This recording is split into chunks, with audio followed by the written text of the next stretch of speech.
Time das 11, Mundo Corporativo, com Juliana Ferrari. Ju, bom dia, tudo bem? Bom dia, Carol, bom dia a todos os ouvintes da CBN, tudo ótimo. Maravilha. Ju, hoje a gente vai falar de um assunto super relevante, super interessante e o que? Importante também, porque a gente precisa ficar atentos aos sinais que o mundo dá, né? A gente vê uma epidemia mundial e silenciosa, diferente da epidemia do Covid, por exemplo, né, que nós passamos nos últimos anos, que foi todo aquele barulho e o mundo voltado com os olhares para isso. Quando a gente fala de saúde mental, não é bem assim. É isso mesmo. Eu até trouxe aqui um dado que saiu publicado pela Forbes, mas de uma pesquisa que foi realizada com uma amostra bastante significativa. Esse foi o levantamento da Ipsos Health Service Report, agora de 2025, onde eles avaliaram inúmeras pessoas e eles colocaram como a principal problema de saúde, segundo brasileiros, que supera até mesmo câncer, é a preocupação com a saúde mental. Dessa pesquisa, 52% dos entrevistados apontam que a maior preocupação é com a saúde mental, seguido, né, de outros dados que até então a gente não tinha, porque olha, por que dado foi significativo? Porque em 2018 era um 18% de preocupação. Hoje está em 52%. Nossa. Na sequência aparece 37% câncer, 33% estresse e seguidos pelo abuso de drogas, 26%, e a obesidade, 22%. Como sexta-feira foi o Dia Mundial da Saúde Mental, falar um tema parece que até é recorrente, porque a gente vê em tantas falas aqui do mundo corporativo. Semana passada a gente falou de comunicação não violenta e o quanto que as relações humanas, a forma como a gente passa as metas no trabalho, como a gente se relaciona no ambiente de trabalho, tem um impacto direto sobre essa estatística.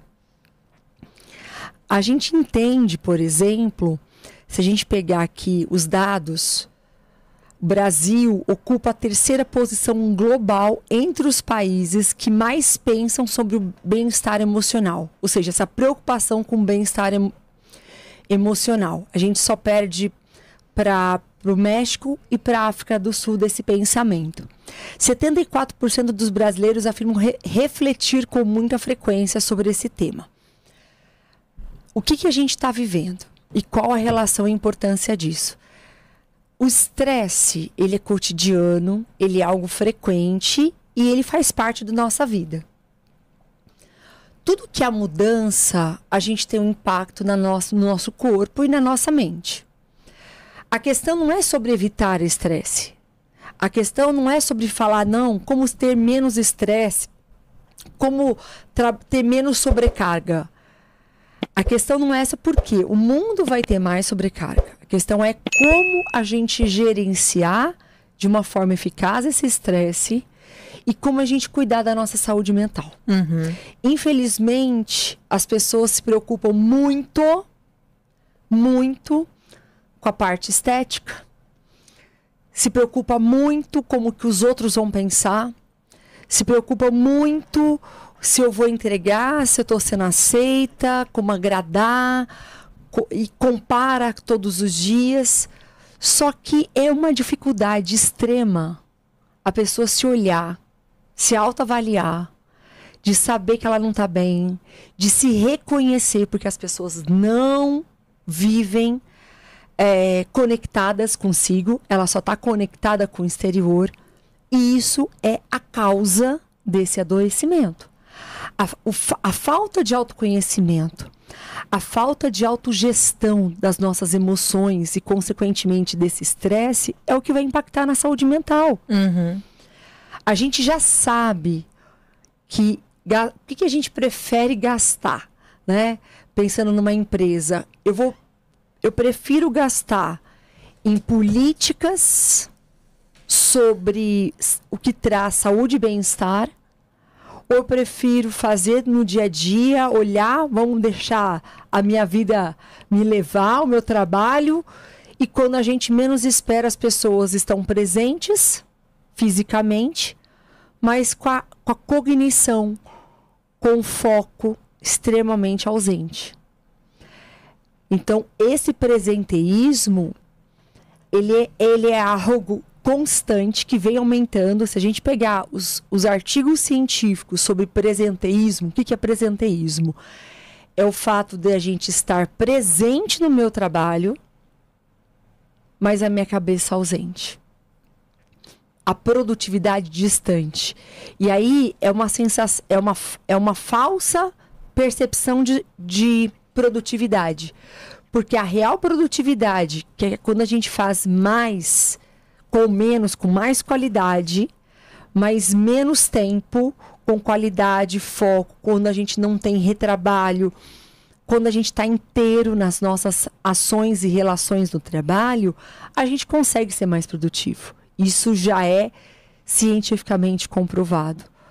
E por isso, mais uma vez, nesse dia, falar sobre a conscientização da saúde desse bem-estar. Afinal, Carol, as empresas que têm investido constantemente no quê? O que o mercado tem mostrado, o que o cenário do trabalho tem mostrado? As empresas que estão se preocupando com a cultura, com o propósito, qual é o meu objetivo, aonde que eu quero chegar e o que eu vou fazer para isso. E que nesse propósito, nesse valor que a empresa é formada, esse propósito, essa cultura é formada pela sua história, pelos seus fundadores, pela até a disposição física dos móveis, do logo, das cores, de como apresenta o próprio sistema, as questões particulares dessa empresa, isso tudo forma uma cultura. E a gente consegue identificar e avaliar a cultura pelos seus valores. Uhum. Aquela cultura que é só focada no cliente final, aquela cultura que só envolve e foca no resultado final, se a gente não trabalhar os passos para a gente chegar nessa cultura, eu não estou criticando esses valores, eu estou criticando a forma como muitas organizações que têm como foco o produto final, o cliente final, ele perde a essência do que para chegar nesse cliente final, para agradar e ter melhores resultados, eu preciso olhar para a minha equipe. Meio do caminho é muito importante, né, Ju? Esse ponto é o que faz a diferença. Uhum. A gente tem mais de 400 mil pessoas afastadas em 2024. Os estudos, ainda a gente não teve divulgação exata nesse primeiro trimestre. O que a gente sabe, pelos dados do CAGED, é que nesse primeiro semestre de 2025, a gente já superou o aumento de 2024. Nossa. Então é algo que a gente precisa falar de uma forma urgente. A gente está vivendo uma epidemia silenciosa. Por quê? Porque o foco nesses valores, no bem-estar, no treinamento dessas lideranças, no investimento em gerenciamento de conflitos, de ouvir o funcionário, quando você tem uma escuta ativa, quando você pode permitir ser você e trazer o seu potencial, é quando a gente consegue transformar e melhorar o clima, o ambiente de trabalho e, consequentemente, nós podemos melhorar toda a organização. Não é uma tarefa que eu tenho que fazer para esse mês, porque esse mês é de conscientização, ou como, infelizmente, muitas empresas só vão fazer o Setembro Amarelo de conscientização da vida. Não é uma palestrinha que vai resolver o problema. Uhum. Não é, né, tem um autor fez uma publicação de um artigo que eu gosto muito e dou para os meus alunos, que ele fala do furor, o furor corporativo, que é você ter uma prática de um dia de bem-estar ou colocar puffs coloridos. Isso não vai. Ô Ju, e o que o empresário, enfim, o gestor que está nos ouvindo agora pode começar a fazer pensando na saúde mental do colaborador agora? Agora, primeiro ponto que eu indicaria o quê? Fazer uma pesquisa. Por quê? Porque como é uma questão subjetiva e a gente não consegue apenas olhar para a pessoa e saber o que está no interior dela, e muitas vezes ela não para nem para pensar o que ela tem, e quando ela se percebe, ela já está nos riscos. Quais os riscos perceptíveis? Irritabilidade. A pessoa no DSM-4, que é o diagnóstico DSM-5, agora o atualizado, ele já traz, que é o último, uma característica também de cinismo. O que é esse cinismo que está mapeado como um diagnóstico desse adoecimento? A pessoa é fria. A pessoa não tem empatia pelo outro. A pessoa não sabe ouvir. Ela é uma constante irritabilidade. Ela se sente esgotada, que apenas o final de semana não é reparador para ela voltar. Uma pessoa que não se sente realizada também. Ela começa no profissional, então ela traz essa carga para o pessoal. Uma pessoa que se sente extremamente fria. Então, esses sintomas é um sintoma que é diagnosticado como burnout, que está no décimo como o Z, eu acho que é 31.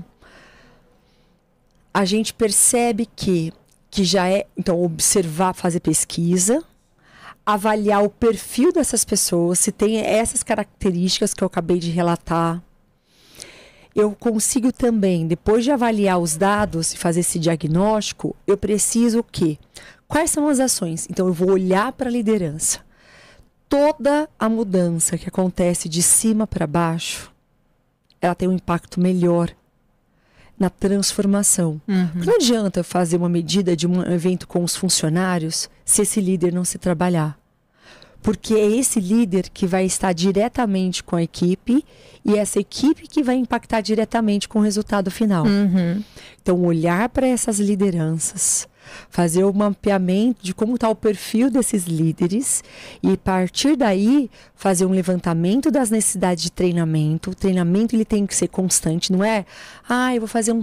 Não, eu tenho que trabalhar o que a gente chama de PDL, um programa de desenvolvimento desses líderes, para que eles tenham, além das hard skills, são as técnicas, competências técnicas, que eles podem e devem melhorar, a gente também olhar para as soft skills, que são as competências comportamentais dessa liderança. Então, treinar feedback, treinar comunicação, treinar o desenvolvimento dessa inteligência emocional, treinar aptidões para estimular na equipe o pensamento crítico, estimular na equipe a criatividade, estimular na equipe essa coesão, a união grupal, observar através do seu comportamento se ele está sendo um exemplo, porque isso impacta. A gente, eu acho que São Tomás de Assis, não sei, eu acho que é São Tomás de... Um profeta, né? Ele fala, um santo, né? Ele fala, não é profeta, um santo, ele fala assim, que as palavras convencem, mas os exemplos arrastam. Então, não é sobre o que ele fala. Mas eu já falei para a minha equipe, eles estão cansados de saber sobre isso. É o momento de você olhar para dentro de si e pensar, será que eu estou sendo exemplo? Será que eu estou colocando a mão na massa, ao invés de dar ordens, eu estou colocando a mão na massa no sentido de olhar para as pessoas, ser exemplo na minha conduta, nas minhas ações, na forma de ouvir as pessoas, além do que eu falo? Então, olhar esse entorno. Será que os papéis da empresa... Agora, outro ponto. Então, primeiro eu falei da pesquisa, mapear. Segundo ponto, eu falei de olhar para essas lideranças. Terceiro, mapear levantamento dessas necessidades de treinamento, quais nesse programa contínuo. Ele não deve ser algo pontual, ele deve ser algo contínuo. E deve investir em benefícios e políticas voltadas para o bem-estar.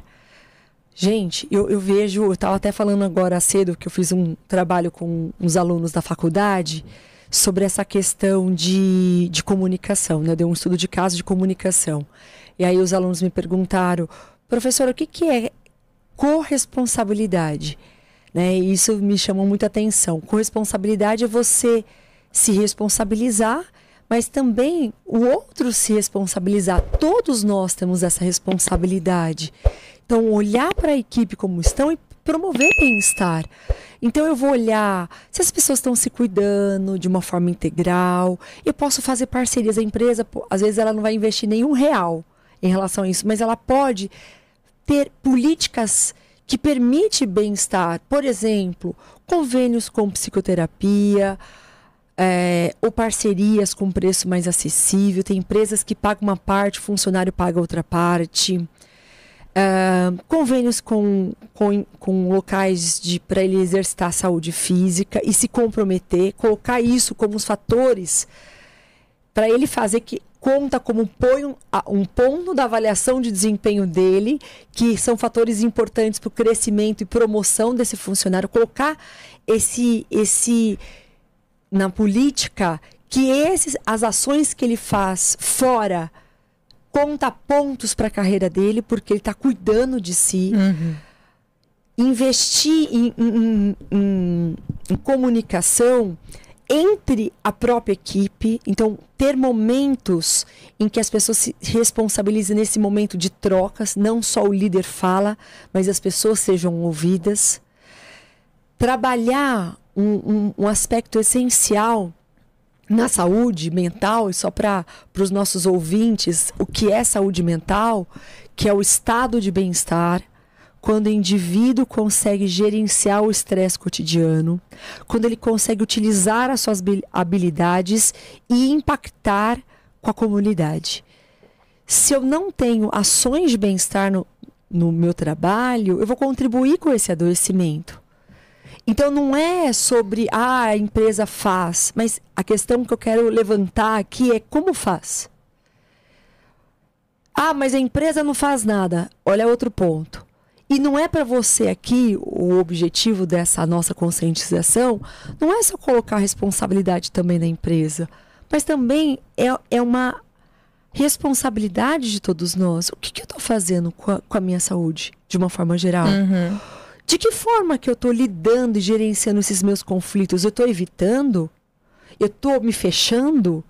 Eu estou deixando quieto? Quando a gente deixa quieto, é como se a gente colocasse no barco da nossa vida outras pessoas para coordenar e guiar esse barco da nossa vida. Porque a nossa carreira, quem é responsável pela nossa carreira somos nós. Peraí, você está cuidando da sua carreira num todo? Você está investindo em trabalhos contínuos de aprimoramentos técnicos? Ou você só espera da empresa? Ou você só espera do outro? É também responsabilidade de cada um de nós. O que você está priorizando, né? Exato, Carol. O que a gente está priorizando na nossa vida? Será que eu estou cuidando? Porque eu não tenho tempo. Para de dar desculpa. A palavra não tenho tempo significa eu não estou gerenciando de forma adequada esse meu tempo. Será que eu estou gastando com coisas que são desnecessárias? E vou falar, todos nós estamos nesse barco. Se eu estou em piloto automático, eu me distraio nas redes. Eu gasto e desperdiço um valioso tempo. E eu vou acabar não fazendo o que é importante na minha vida. Então, a todo momento, é chamar para a nossa responsabilidade também. Peraí, mas eu não tenho clareza do meu papel, eles não me falam. Peraí, você já propôs uma reunião? Então, e o que eu estou falando isso, gente, é para cada ouvinte estar comigo aqui.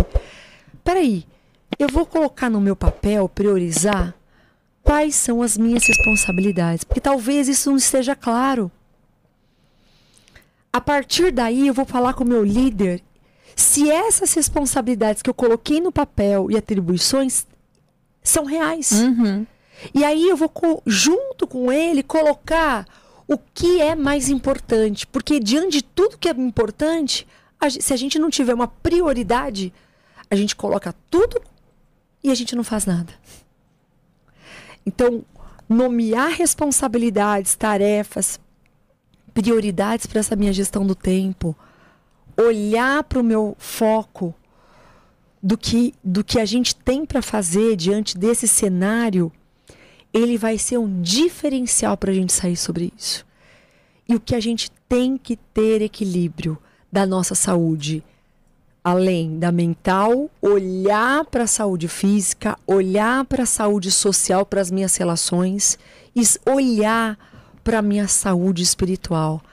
Esses são os 4 pilares para a gente manter diante desse momento que a gente está com mais pressão, mais cobrança, alterações políticas, econômicas, culturais. O social impacta, cobra muito da gente. A gente faz comparações. Se a gente não se blindar, a questão é o que eu posso fazer e não o que os outros podem fazer. Perfeito. A gente sai daqui com a reflexão, o que eu, Juliana, eu, Carol, eu, ouvinte, Maria, o André, o José, vai fazer diferente a partir de hoje, para a gente começar a olhar a nossa vida de uma maneira mais real e transformadora. Só que a transformação começa com uma ação. É isso aí. Comece hoje, sempre. Uma segunda-feira é sempre bom para começar, recomeços. Ju, obrigada pela participação de hoje, pelo assunto importantíssimo de hoje e até semana que vem. Muito agradecida. Uma ótima semana para todos.